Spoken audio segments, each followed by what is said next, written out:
This is Info Live TV, Headline News, June 26th. I'm Daniel Ben-Nun.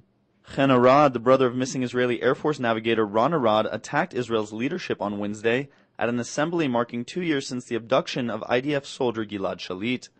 Arad read part of his brother's final letter to his family in which he asked them to continue to work for his release.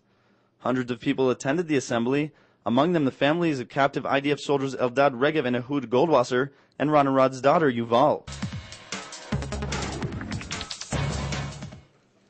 Prime Minister Ehud Olmert launched a scathing attack against opposition parties in the Knesset on Wednesday. He accused the parties of attempting to topple the government because they were not interested in peace. Olmert said that he had launched peace negotiations with both the Palestinian Authority and Syria for the good of the nation and said he would bring the issue of declaring Regev and Goldwasser as deceased before the Knesset this Sunday.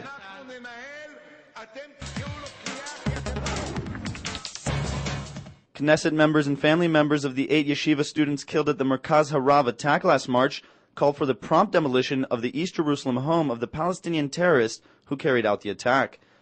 They said that the purpose of the demolition was not to avenge the attack, but to deter future ones. The Prime Minister's office and Defense Ministry did not respond to the charges made, and the IDF has declined to comment.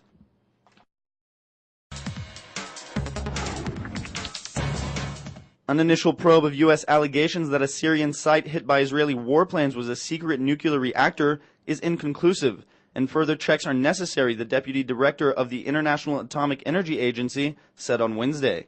The official said that he was satisfied with what was achieved on his 3-day visit, but said that there was still work that needs to be done. He added that the team of inspectors must now analyze the samples and information gathered before coming to a definitive conclusion. Less than 24 hours before the Jerusalem Pride Parade kicks off, authorities are growing increasingly concerned of possible acts of violence at the hands of extremist groups. Posters hung throughout the capital street called on Jerusalem's residents to commit their souls against the abomination parade and stone those taking part in it. Members of the gay community and their supporters are scheduled to convene in Jerusalem's Independence Park at 4 p.m. and begin marching towards the Liberty Bell. Shahar Pe won her first match in 4 tournaments in the first round at Wimbledon on Tuesday night, overcoming Great Britain's Kate O'Brien. Finding herself 1-3 down in the first set and 0-5 down in the second, Pe somehow managed to fight back in both, much to the disappointment of the home crowd. Reflecting on her win, Pe admitted her concentration had dropped on occasions and she was not totally satisfied with her play. Thank you for watching Info Live TV, Israel's only internet television network that broadcasts in 4 languages from Jerusalem to the world.